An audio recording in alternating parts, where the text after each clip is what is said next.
Naihain na sa Kamara ang 2027 General Appropriations Bill o GAB o ang panukalang 7.2 trilyon na pambansang pondo sa susunod na taon. Ayon kay House Committee on Appropriations Chairperson Representative Micaela Swansing, formal nang naihain ang 2027 GAB o House Bill number 100858 itong Miyerkules at tiniyak ang masusing pagsusuri sa national budget. Giit ng mamabatas, nagpapatuloy ang budget discussions sa kabila ng kanselasyon ng ilang pagdinig noong nakaraang linggo dahil sa masamang kalagayan ng panahon. Matatanda ang una nang nagtakda si Swansing ng 53-day timetable para sa pagpapasa ng GAB sa ikatlo at huling pagbasa sa mababang kapulungan. Friday, August 28, 2026. Sa ulo ng ating mga balita ngayong araw. Piso sumadsad sa bagong all-time low na 61.88 bawat dolyar. House spokesperson may buwelta kay Robin Padilla, stick to the facts. 7.2 trillion national budget para sa 2027 iniharap sa Kamara. Confidential funds ng DepEd hindi dapat tugna o iugnay sa mga pamamaril sa paaralan, sabi ng prosekusyon. Ilang lugar sa Metro Manila nagsuspende ng face-to-face classes ngayong Biyernes dahil sa inaasang sama ng panahon. Death toll sa matinding flash flood sa Nepal sumipa na sa higit 300. Pinoy kabilang sa higit 1,000 nawawala. Nararanasang mga pag-ulan magpapatuloy dahil sa habagat. LPA sa Philippine Area of Responsibility inaasahang magiging bagyong Pilantok sa susunod na 48 oras. Radyo natin nationwide. Magandang umaga Luzon, Visayas at Mindanao. Sa ngalan ni Kuya Angel Palmones, ako po ang inyong makakasama ngayong araw, Faith Salaver Clamor. Sa detalye ng ating mga balita ngayong araw, nag-anunsyo na ng suspensyon ng face-to-face classes ang maraming lugar sa Metro Manila ngayong araw dahil sa inaasahang malakas na ulan dulot ng pinalakas na habagat. Kabilang sa nag-abiso ng walang pasok sa lahat ng antas sa publiko at pribadong eskwelahan ng mga sumusunod. Maynila, Marikina, Malabon, Taguig, Las Piñas, Muntinlupa, Parañaque, Caloocan, Mandaluyong, Pasay, Navotas, Valenzuela, San Juan, Quezon City, Makati City.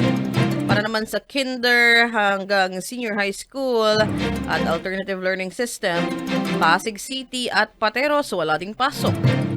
Walang pasok din sa Benguet, Kibungan, Atok. Pati na po sa Pangasinan sa Aguilar at Alaminos. Benmale, Bongalon, Infanta, Lingayen, mga Tarem. Sa Pampanga din po, suspended ang mga klase sa Angeles, San Fernando, Santo Tomas, Minalin, Mexico, San Simon, Macabebe. Pinayagan naman na mag-shift sa alternative delivery mode ang mga nasabing paaralan. Sumadsad na sa panibagong historic low ang halaga ng piso, sumadsad kontra dolyar. Ayon sa Bankers Association of the Philippines, nagsara ang palitan sa 61.88 per dollar kahapon, araw ng Huwebes. Mas mahina ito kaysa 61.65 kada dolyar noong Miyerkules. Samantala, bumaba naman ng $1.79 billion ang total trading volume mula sa nakalipas na 1.9 billion sa mga nakalipas na araw. Nakaranas ng iba't ibang anyo ng kahirapan ang nasa 12.8% ng mga Pilipino noong 2024. Batay ito sa kauna-unahang Multidimensional Poverty Index o MPI ng Philippine Statistics Authority na sumusukat sa kahirapan na hindi lang batay sa kita kundi pati sa kakulangan ng edukasyon, trabaho, kalusugan, nutrisyon, pabahay, tubig at sanitation.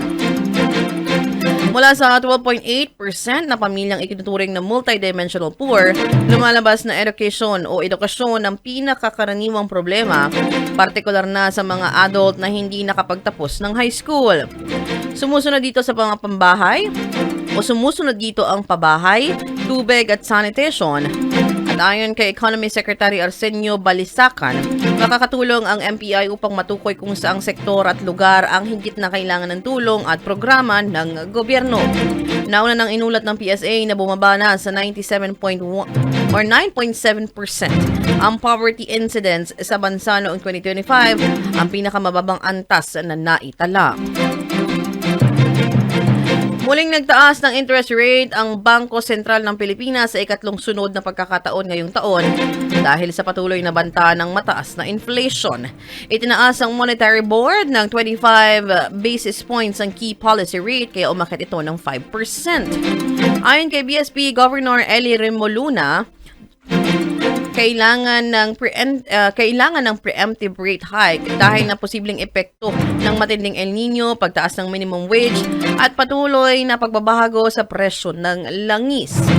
Bagamat bumagal ng 6.2% ang inflation noong Hulyo, sinabi ng BSP na nanatili ang pressure sa presyo ng mga bilihin. Humirit na ng mas mataas na budget ang People's Television o PTV4 para sa susunod na taon. Sa budget deliberation sa House Committee on Appropriations, sinabi ni PTV4 Chief Lino Cayetano na masyadong maliit ang 138 milyon na inilaan para sa kanila sa 2027. Ayon kay Cayetano, mahihirapan silang pagkasyahin ng naturang budget at magiging kawalan-anya ng serbisyo sa sambayan ng Pilipino kung hahayaan nilang maipasa ito. Gate ng PTV4 Chief, para magampalan nila ang maigi ang kanilang mandato ay kailangan ng network ng 5 billion hanggang 7 billion na pondo. Sabi ni Cayetano, dahil sa mga sirasirang equipment ay 30% lamang ng mga kabahayan sa buong bansa ang kanilang naaabot. Kung mapapagbigyan niya ang hiling na taasan ng kanilang budget, isa sa mga gagawing prioridad ng PTV4 ay ang pag-aayos ng kanilang mga kagamitan. Lumobo naman sa 106.3 billion ang budget deficiency noong Hulyo. Ayon sa Bureau of Treasury, mas mataas ito ng 416.7% kumpara sa 18.9 billion na naitala sa parehong panahon noong 2025. Paliwanag ng BTR, ito ay dahil higit na mas malaki ang naging gastos ng pamahalaan kumpara sa nakolektang kita sa nasabing buwan. Pangunahing dahilan nito ang social assistance program sa ilan sa mga unified package for livelihood industry, food and transport framework na layong magpagaan ang epekto ng pagpapatuloy ng krisis sa Middle East. Nakaambag din sa paglaki ng budget deficiency ang capital outlay projects para sa revised modernization program ng Armed Forces of the Philippines at mga direct payment ng development partners para sa foreign assisted rail projects ng Department of Transportation. Sa iba pang balita, tiniyak naman ng Senate Committee on Finance Chairman J.V. Ejercito na walang mangyayaring insertions sa 7.2 trillion proposed 2027 national budget. Sa pagsisimula ng Development Budget Coordination Committee briefing, iginiit ni Ejercito na bawat sentimo na ilalaan sa mga programa at proyekto ay kanilang babantayan. Ayon sa Senador, lahat ng mga gagawing amendment ay ilalahad na sa plenaryo para pagdating ng Bicameral Conference Committee ay wala ng insertion. Nangako rin si Ejercito na ipagpapatuloy niya ang lahat ng mga reforma na sinimula ni Senate President Sherwin Gatchalian na siyang dating chairman on Committee on Finance. Iwawaksi natin ang pagwawaldas, susuriin ang bawat programa at sisiyasatin ang bawat ahensya. Dahil back to basics, dapat may pananagutan sa bawat piso at bawat sentimo ang ginagastos ng gobyerno. Sarap naman naging kontrobersya, lalo na sa mga questionable flood control projects. Hindi pwedeng maging business as usual na lamang ang ating budget process. We must learn from our mistakes. We must earn back the public's trust, and we must restore the integrity of this sacred mandate.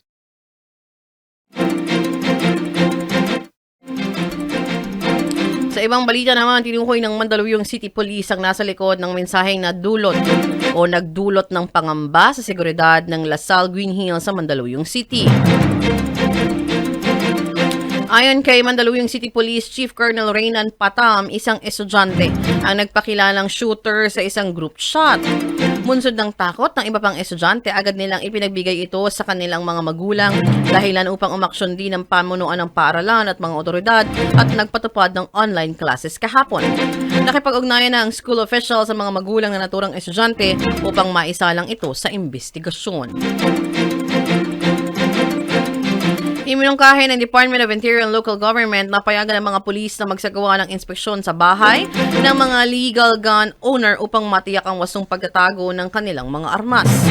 Ayon kay Interior Secretary John Vic Rimulya, bibigyan muna ng abiso ang gun owners bago ang inspeksyon at magkakaroon ng checklist para sa tamang safekeeping ng kanilang mga baril. Kasunod ito ng insidente ng pamamaril sa mga paaralan sa Tacloban at Zamboanga kung saan ayon kay Rimulya, hindi nasunod ang tamang pagtatago ng armas na ginamit. Binigyan diin ni Rimulya na pribileyo lamang ang pagmamayari at pagdadala ng baril. Nanawagan din ng kalihim sa Kongreso na repasuhin ang batas na nagpapababa ng parusa at pagpayag sa piyansa ng mga nahuhuli sa illegal possession of firearms.